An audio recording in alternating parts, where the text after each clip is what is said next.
Бајколент. Аудио бајке. Ќерката Глувчица.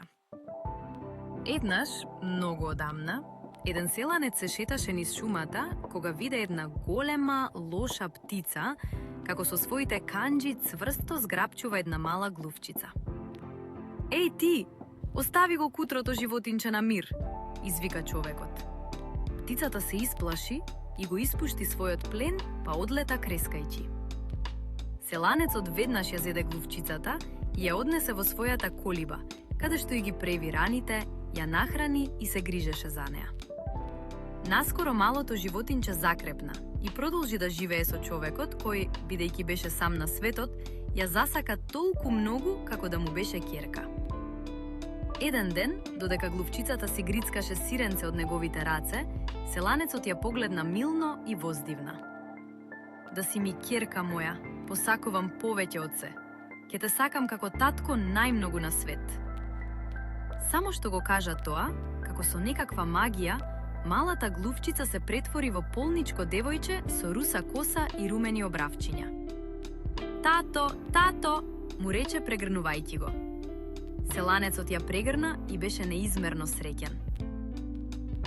Годините си минуваа, а малото девојче порасна во убава девојка. Еден ден татко ја праша: "Со кого сакаш да се омажиш?" А таа му одговори без двоумење: "Го сакам најсилниот сопруг на светот."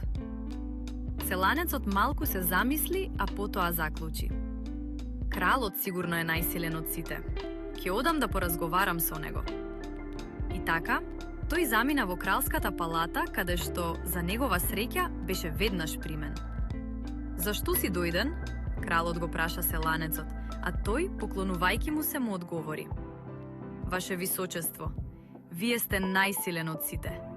Ке сакате ли да се ожените со мојата ќерка?" Вчудовиден од необичното барање, кралот сакаше да му одговори, но во истиот миг ја крена раката за да си ги покрие очите од еден сончев зрак кој влезе низ прозорецот. "Аха, значи вие не сте најсилен на светот. Туку сонцето што свети на небото е посилно од вас", извика одеднаш селанецот. Без да каже уште нешто, тој стана и истрча од палатата. Само што стигна на една чистинка, селанецот погледна нагоре кон сонцето. "Ти си најсилно на светот. Ќе сакаш ли да се ожениш со ќерка ми?" Сонцето се насмевна. "Јас воопшто не сум најсилно. Еден облак е доволен да ме покрие и да ги спречи моите зраци да стигнат до земјата." "Аха, значи облаците се посилни од сонцето", си помисли човекот. И така, тргна да го бара најголемиот и најтемен облак кој постоеше. Па кога го најде, го праша: "Ти, кој си најсилен, ќе сакаш ли да се ожениш со мојата ќерка?" Облакот прсна да се смее. "Јас воопшто не сум најсилен. Ја гледаш ли оваа планина како ме сече надве кога се обидувам да го поминам? Сите мои молњи и зрна град не им можат ништо." И така, селанецот отрча до подножието на највисоката планина и извика: "Ти, планино најсилна, те молам, ожени се со ќерка ми."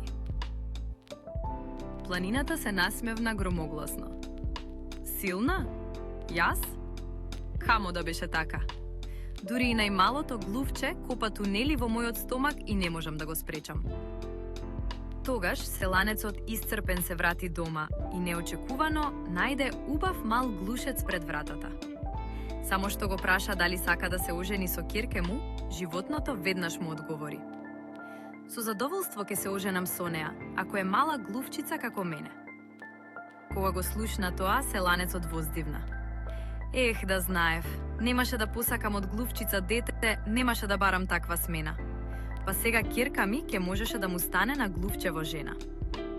Во тој миг, како со магија, девојката си го врати првичниот облик и мавтајки весело со својата опашка, отрча надвор од куќата за да го прегрне својот иден маж.